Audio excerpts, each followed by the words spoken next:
The trading outpost had no name worth remembering. It sat on the edge of an unremarkable transit corridor, anchored to a drifting rock that barely qualified as an asteroid. Ships stopped there only because it was convenient, not because it was important. No flags flew from its docking arms. No military transponders guarded its space. It survived by being useful and invisible. That was why the wreck was such a problem. The human vessel emerged from hyperspace already dying, its hull torn open, engines bleeding fire into vacuum. It clipped the outer sensor net before tumbling end over end, momentum carrying it straight toward the outpost's exclusion zone. By the time emergency beacons flared, there was no question of salvage. The ship was lost. The crew debated for less than a minute. Human vessels were not rare, but helping one was expensive. Medical aid alone would drain half their reserves. Worse, local regulations were explicit. Intervening in off-lane accidents made the outpost legally liable. Fines, sanctions, even closure were possible. For a station that survived on thin margins, that risk could be fatal. They still went out to meet the wreck. The pilot was found sealed in a ruptured cockpit, unconscious, suit cracked, vital signs erratic but present. Human physiology was poorly understood, but survival windows were narrow. The outpost rerouted power, depressurized cargo bays, converted storage modules into makeshift medical wards. Trade was suspended. Docking requests were refused. Credit lines evaporated. No one complained. For 3 days, the outpost worked to keep the human alive. Supplies ran low. Equipment failed under unfamiliar demands. At one point, they considered aborting the effort, recording the death as unavoidable. No one gave the order. The human woke briefly on the second cycle. Disoriented. Weak.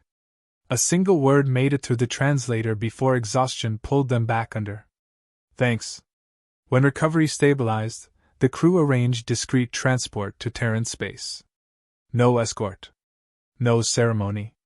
The human ship that arrived transferred the pilot, verified survival, and left behind a modest compensation payment that barely covered the material cost. No official commendation followed. No diplomatic note. No expectation of future contact. The outpost returned to business. Years passed. Trade routes shifted. Larger stations eclipsed smaller ones. Profitable contracts dried up. The outpost aged, its hull patched and repatched, its population dwindling as crews sought better prospects elsewhere. Eventually, it became what it had always been pretending to be: irrelevant. That irrelevance did not protect it when the Empire arrived. The first demand was polite. Formal. Delivered by an envoy ship that dwarfed the station's entire mass.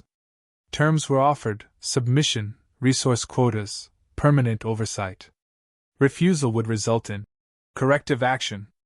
There were no illusions about what that meant. The outpost had no weapons worth mentioning. No allies. No strategic value that might inspire defense. Appeals were sent through official channels and ignored. The Empire did not need justification. It only needed compliance. As the blockade tightened, escape options vanished. Trade ceased entirely. Life support was rationed. The outpost prepared quietly for extinction.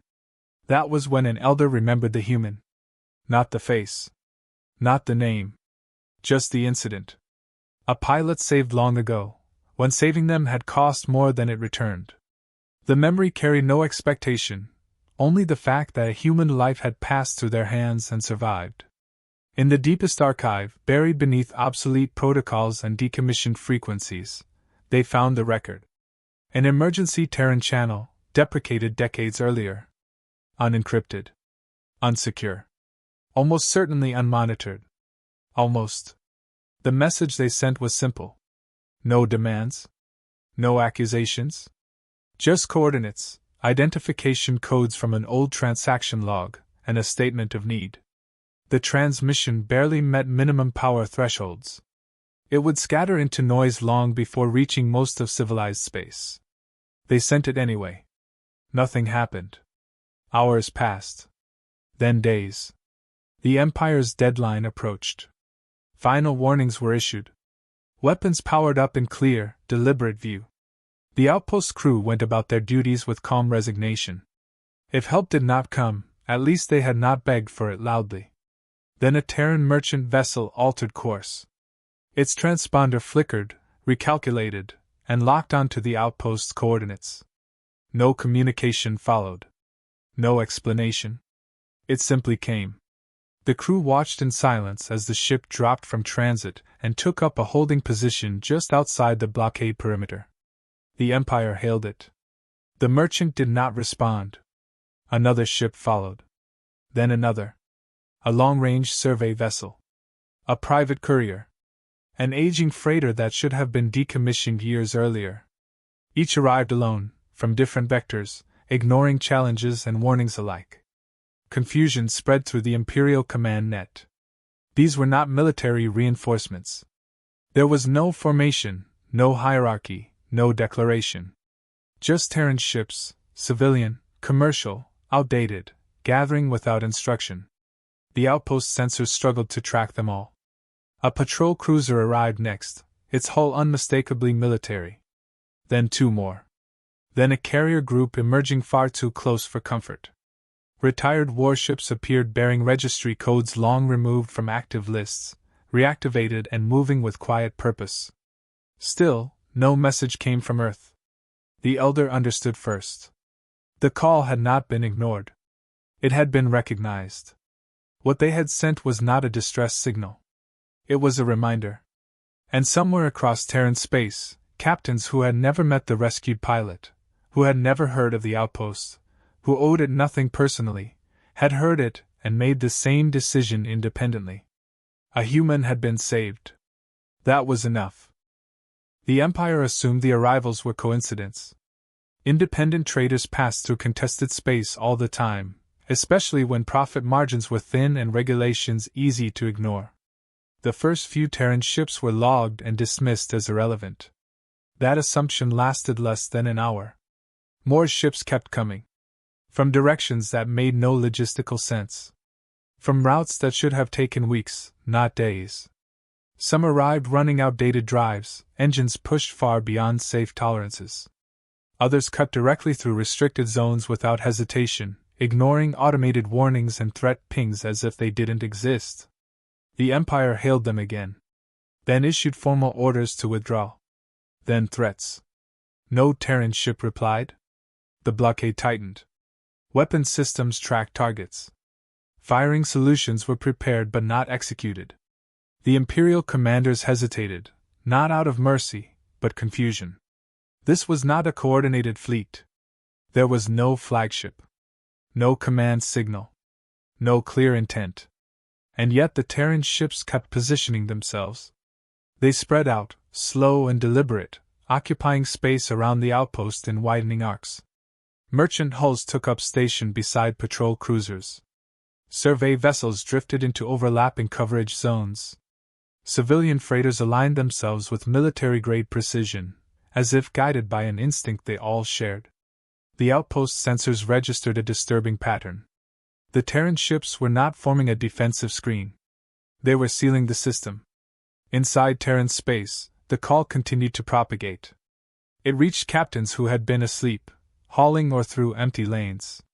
It reached explorers months from charted territory, who reversed course without explanation. It reached naval officers bound by orders, who paused, checked the signal's authentication markers, and quietly rerouted before informing command. There was no official directive from Earth. None was needed. The call carried metadata older than most modern fleets: transaction codes, medical registry hashes, survival acknowledgments logged decades earlier. To most species, such data would have been meaningless. To humans, it was unmistakable. Assistance rendered. Life preserved. Terran captains didn't debate it. They didn't request confirmation or assess strategic value. The call did not ask for help. It merely stated a fact that humans considered binding. Someone had saved one of theirs. As more Terran vessels arrived, the Empire's confidence eroded. Intelligence officers flagged registry numbers and grew uneasy. These were not frontline units mobilized by command authority. These were personal ships, Independent crews. Retired officers flying under private charter. People who had chosen to come. That choice was what unsettled them most. The Empire attempted a show of force. A task group advanced, weapons hot, broadcasting a final warning that any further approach would be treated as an act of war. The Terran ships did not retreat. They did not advance either.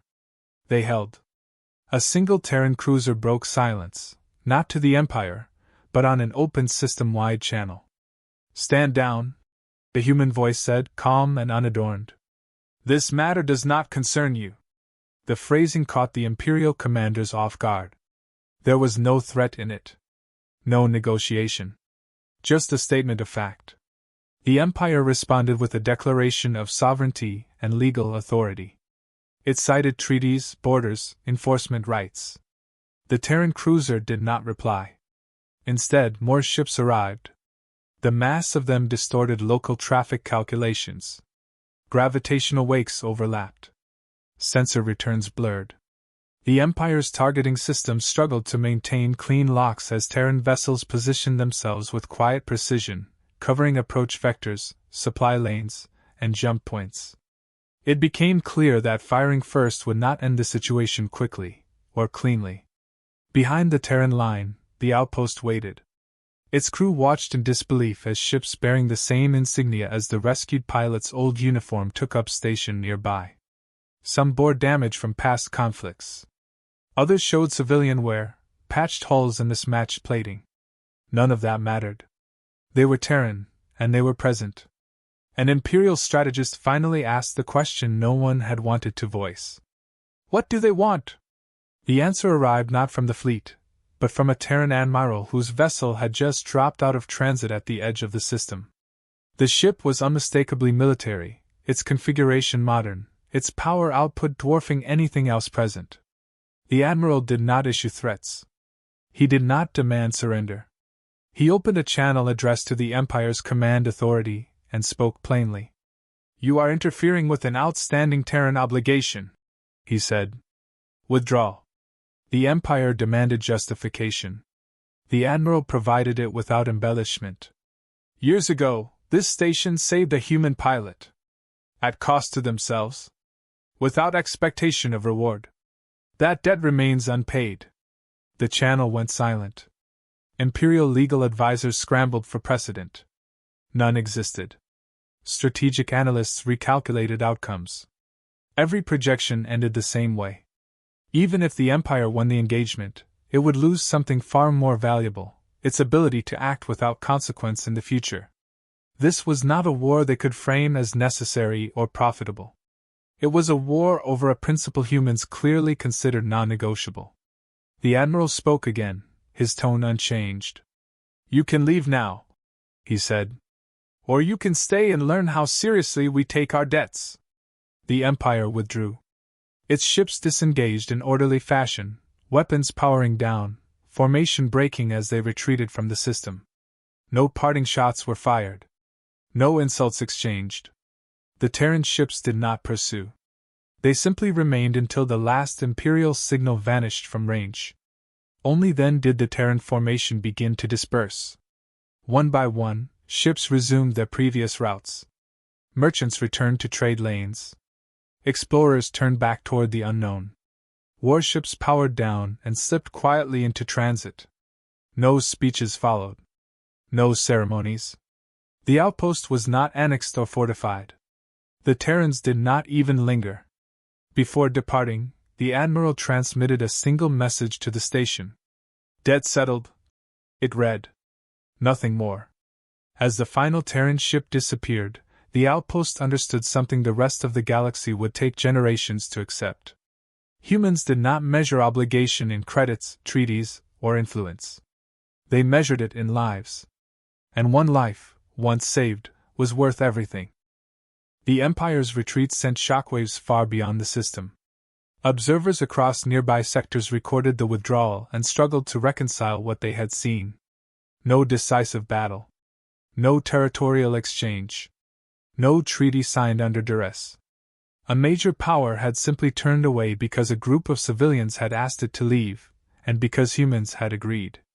That detail unsettled everyone. The outpost did not celebrate. Its crew returned to routine operations with careful precision, as if sudden movement might break the fragile normality that had been restored. Docking arms retracted. Power allocations normalized. Trade beacons flickered back to life. Everything looked the same. Nothing felt the same. Messages began arriving within days. Not demands. Not negotiations. Questions. Other stations asked what leverage they had used. What promise they had made. What price they had paid to summon such a response. The outpost had no answer that made sense to them. They sent a simple reply each time. No promises, no payment, no preparation. Just a memory and a call. Most didn't believe it. Within Terran space, the event rippled outward in quieter ways. Command authorities compiled reports, tracking the number of ships that had diverted course without orders. The figures were higher than anyone expected. Entire task groups had fractured as individual captains made independent choices. Civilian traffic disruptions spiked across multiple sectors. And yet, no disciplinary action followed. There were internal debates, of course. Strategists argued about precedent. Economists complained about losses. Diplomats worried about escalation. But those voices never reached the captains who had answered the call. Because those captains had not acted on orders. They had acted on identity. For humans, the concept was old, ingrained long before they reached the stars. If you saved one of them, you became part of their story. Not as an ally. Not as a client. As someone who had mattered when it counted. That bond did not expire. The rescued pilot learned what had happened weeks later, through a secondary report buried in routine fleet updates. They stared at the details in silence, recognizing the coordinates immediately. The outpost's name, if it could be called that, triggered a memory sharpened by pain and oxygen deprivation. They had assumed the incident was forgotten. They were wrong. Attempts to contact the outpost were made, but Terran command intercepted and delayed them. Not out of secrecy, but respect. The debt had been settled. Reopening it would change its meaning. Elsewhere, the galaxy adjusted. Empires reviewed their policies regarding humans with new caution. Not fear, fear implied unpredictability. This was something worse. Reliability. If humans decided something mattered, they followed through completely. There were no half measures, no symbolic gestures. Neutral systems quietly updated emergency protocols, adding Terran frequencies long considered obsolete. Not to call for help, but to make sure they were never the ones who had ignored a human in need. Trade guilds rewrote risk models. Saving a Terran crew member was no longer categorized as a liability. It was an investment with unknowable, potentially overwhelming returns. Stories spread, distorted but persistent. Some claimed humans would answer any call, anytime. Others believed they only responded to those who had proven themselves worthy. Both interpretations missed the point. Humans didn't answer calls. They answered history. The outpost became an unintentional symbol. Not famous. Not powerful. But quietly protected. No empire approached it again. Patrol routes adjusted around it without explanation. Hostile traffic avoided the system entirely. The crew noticed slowly. Supply lines stabilized. New merchants docked, cautious but curious. No one asked directly why the station enjoyed such consideration. Everyone already knew the answer, even if they didn't understand it. Years passed. The outpost never grew wealthy. It never became influential. It remained what it had always been, a modest station serving a narrow corridor. But its survival was no longer in question. And the galaxy learned something fundamental in the process. Humanity did not require gratitude. It did not seek recognition. It did not even need to be asked. Once a line was crossed, once a kindness was given freely, it became immutable. That realization reshaped how species interacted with one another, especially with humans. Small gestures gained weight. Minor decisions carried long shadows. The idea that helping a single individual could summon an entire civilization forced a reassessment of what responsibility meant on a galactic scale. For the outpost, the lesson was simpler. They had done what felt right in the moment, without calculation or expectation. They had paid the price quietly and moved on. When the universe tested them again, the answer had come, not as charity, but as balance restored. The debt had never been about obligation. It had been about recognition. Recognition that one life mattered enough for an entire species to remember. And recognition, once given by humanity, was never taken back. In the years that followed, the galaxy settled into a quieter rhythm. Not peaceful, peace implied optimism, but cautious, measured, aware. Borders still existed. Conflicts still flared. But something fundamental had shifted in how civilizations weighed their choices. The outpost endured. It did not expand. It did not fortify. No Terran ships remained on permanent station. There were no visible signs of protection, no patrols, no warnings posted for others to see. And yet no hostile power tested it again. Routes bent subtly away from its system. Aggressive scans stopped short of its perimeter. The message had spread without being spoken. This place was remembered. The crew changed over time. Elders retired. New hands took their place, hearing the story secondhand, then third. Each retelling lost technical precision but gained clarity in meaning. A human had been saved. Humans had answered. Everything else was detail. Terran space moved on as well. Captains returned to their routes. Admirals returned to their commands. The event was archived, referenced only in internal ethics briefings and case studies. No medals were issued. No commendations recorded. From an official standpoint, nothing extraordinary had occurred. That absence of ceremony mattered. It reinforced the truth that this had never been an exception or a special operation. It was standard behavior, executed at scale. Humans had not rallied because they were ordered to. They had rallied because the situation aligned with who they believed they were. That belief endured. New generations of Terran captains learned about the incident not as legend, but as expectation. You answered such calls.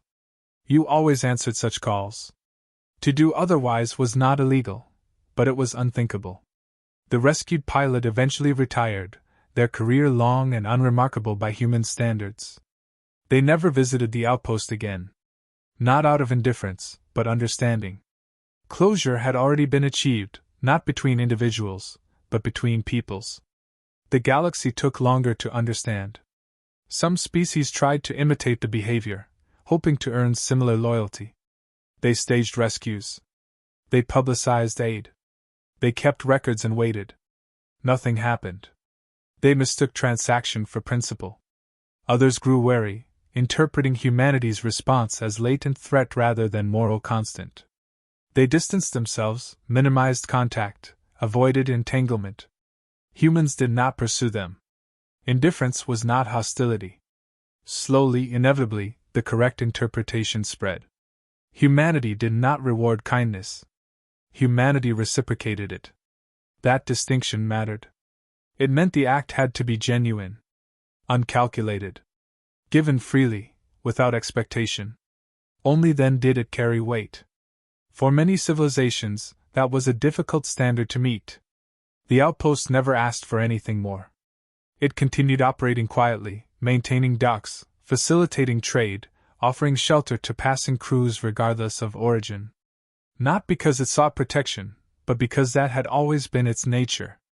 In that way, it changed the galaxy more than any fleet ever could. Small stations began taking risks they previously wouldn't have. Crews intervened in accidents they once would have logged and ignored. Aid was rendered where cost outweighed benefit. Not because humans might be watching, but because someone had proven that such choices mattered. The universe did not become kinder overnight. But it became more deliberate. And in that deliberation, humanity's shadow remained, not looming, not threatening, but present.